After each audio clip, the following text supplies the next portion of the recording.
Gold, trusted gold buyers. మీరు తాకట్టు పెట్టిన బంగారాన్ని విడిపించి ఈ రోజు ఉన్న మార్కెట్ ధరకు కొనబడను.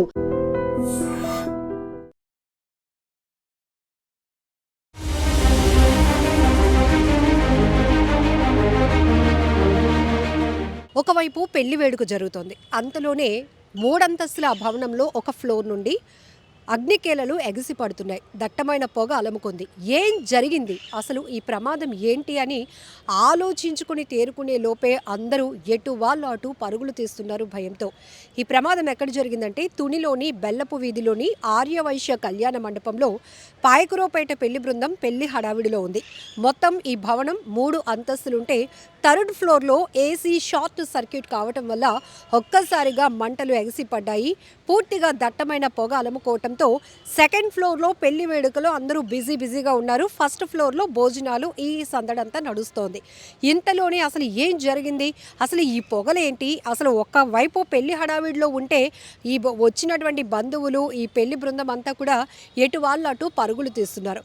అయితే అక్కడే ఆ వేడుకకు హాజరైనటువంటి ఒక విలేకరి, స్థానిక నాయకులు కొంతమంది ఇమీడియట్గా తేరుకొని పై ఫ్లోర్లో గట్ట ఎక్కడైనా ఎవరైనా ఉన్నారా అని వాకప్ చేశారు. ఎందుకంటే పెళ్ళి అన్న తర్వాత ఒకే చోట కూర్చునే వాళ్ళు ఉండరు.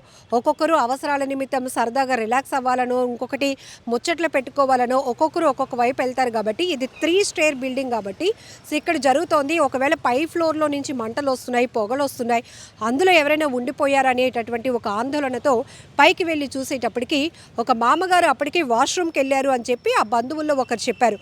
ఆ మామగారు ఉన్నారు కదా, వాష్రూమ్కి వెళ్ళి వస్తానని పైకి వెళ్ళింది, అయ్యో అందులో చిక్కుకుపోయిందని.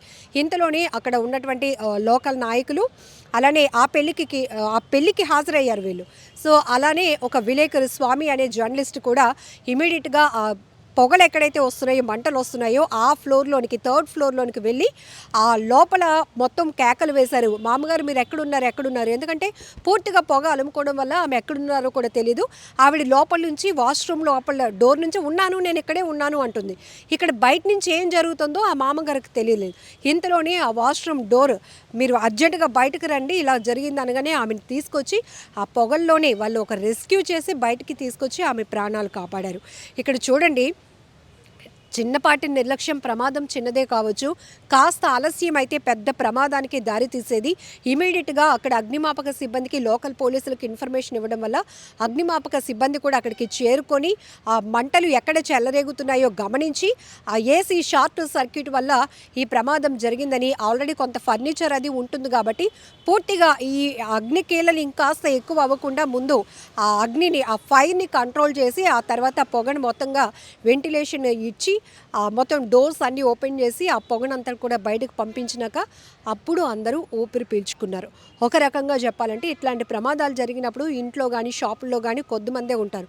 కానీ ఇది పెళ్లి వేడుక, ఎంతమంది ఉంటారో కూడా మనం అంచనా వేసుకోవచ్చు. అలాంటి చోట ఇలాంటి ప్రమాదాలు జరిగితే దేవుడు దయ వల్ల ఎలాంటి క్యాజువాలిటీస్ లేవు, కానీ కొంత ఆస్తి నష్టం జరిగిందని అయితే చెప్తున్నారు. బట్ ఇక్కడ మనం ఈ జర్నలిస్ట్ కానీ అక్కడ ఆ మామగారిని రెస్క్యూ చేసి, ఎందుకంటే ఈ అగ్నిమాపక సిబ్బంది వచ్చేలోపే అందులో చిక్కుకున్నటువంటి ఆ మామగారిని కాపాడడానికి వీళ్ళు చేసిన ప్రయత్నం మాత్రం రియల్గా గ్రేట్ అని చెప్పాలి. సో మనం కూడా అప్రిషియేట్ చేయాల్సిందే. సో జాగ్రత్తగా ఉండాల్సిన అవసరం ఉంది. ఇక్కడ కూడా ఈ 3 ఫ్లోర్స్లో పై ఫ్లోర్లో డార్మెటరీ రూమ్స్ ఉంటాయంట. ఒక ఇటువైపు 5, అటువైపు 5, ఏసీలు కూడా ఇటొక 5 అటొక 5. అందులో ఒక ఏసీ సర్వీస్లో ఉండటం వల్ల, అంటే దాంట్లో నుంచి వచ్చినటువంటి ఫైర్ వల్ల మొత్తం ఈ ప్రమాదానికి కారణమైంది. సో ఇమీడియట్గా ఏసీ షార్ట్ సర్క్యూట్ అయిందని గమనించినటువంటి వాళ్ళు కూడా మిగతా వాళ్ళని అలర్ట్ చేయడం వల్ల అందరూ కూడా సేఫ్గా ప్రాణాలతో బయటపడగలిగారు. ఏది ఏమైనప్పటికీ కూడా ప్రమాదాలు ఎప్పుడు ఎటు ఎలా జరుగుతాయో, ఎటు నుంచి పొంచి వస్తాయో, అవి ఎలా ప్రాణ నష్టానికి, ఆస్తి నష్టానికి కారణమవుతాయో అనేకం మనం చూస్తూ ఉన్నాం. కాబట్టి అలర్ట్గా ఉండాల్సినటువంటి అవసరం ఉంది. సో ఇక్కడ కూడా ఎవరో, అంటే ఇప్పుడు పోలీస్ డిపార్ట్మెంట్ కానీ ఫైర్ డిపార్ట్మెంట్ కానీ వచ్చే లోపు ఎవరో ఒకరు కొంత ఇనిషియేట్ తీసుకోకపోతే మాత్రం ఆ మామగారి ప్రాణాలు ఎంత రిస్క్లో పడేవో మనం అర్థం చేసుకోవచ్చు. ఆమె వయసు కూడా అంత సహకరించింది. ఎందుకంటే అలాంటి పొగకి మనమే ఊపిరి ఆడలేనటువంటి పరిస్థితి, ఉక్కిరిబిక్కిరి అయిపోతూ ఉంటాం. ఒకవేళ చిన్నపిల్లలు కానీ పెద్దవాళ్ళు ఏమైనా అందులో ఉండిపోయారా, చిక్కుకుపోయారని వాళ్ళ ఆలోచనతో వాళ్ళే ముందు రెస్క్యూ చేసి లోపలికి వెళ్ళి వెతికి ఆమెను ప్రాణాలతో కాపాడారు అంటే రియల్లీ గ్రేట్ కదా.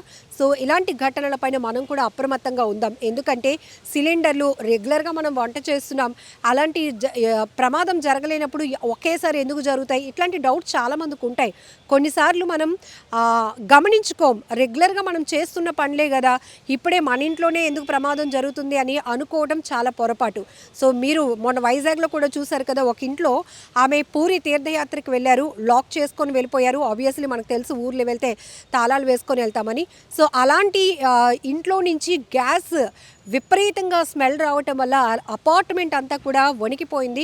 మొత్తం అందరూ పరుగులు పెట్టారు. అలాంటి పరిస్థితిలో ఫైర్ డిపార్ట్మెంట్కి ఇన్ఫర్మేషన్ ఇవ్వడంతో వాళ్ళు వచ్చి ఆ డోర్స్ లాక్ని బ్రేక్ చేసి కిటికీల అద్దాలు పగలగొట్టి ఆ లోపల నుంచి వచ్చిన గ్యాస్ స్మెల్ ఏదైతే ఉందో, ఆ గ్యాస్ లీకేజ్ ఉందో దాన్ని మొత్తం కూడా డీవియేట్ అయ్యేలాగా వాళ్ళు ప్లాన్ చేయడం వల్ల అపార్ట్మెంట్లో ఉన్న వాళ్ళందరూ కూడా ఊపిరి పీల్చుకున్న పరిస్థితి. బట్ ఏది ఏమైనప్పటికీ చాలా జాగ్రత్తగా ఉండాల్సినటువంటి అవసరం ఉంది. సో తునిలో జరిగిన ఈ అగ్ని ప్రమాదం ఒక్కసారిగా అందరినీ కొద్ది నిమిషాల పాటు చాలా టెన్షన్ పెట్టిందనే చెప్పాలి. ఎందుకంటే ఒక పెళ్లి వేడుకకు ఎంత హడావిడిగా ఎంత సందడిగా ఉంటుందో మనకు తెలుసు.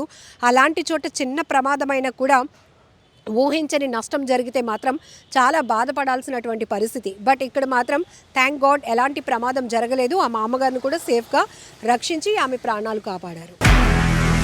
నిజంగా ప్రస్తుతం ఉన్నటువంటి సమాజం దేనికి ప్రయారిటీ ఇస్తుంది? ఆర్థిక సంబంధాల చుట్టూ మాత్రమే తిరుగుతుంది. మళ్ళీ ఎన్నికలంగానే చాలా విరక్తి కలుగుతాం. మంచి అనిపిస్తుంది కదా, లేడీస్ కూడా ఛాలెంజింగ్ జాబ్స్ చేసినప్పుడు చాలా బాగుంటది. ట్రాఫిక్ అసిస్టెంట్స్ గా నియమించిన ట్రాన్స్జెండర్స్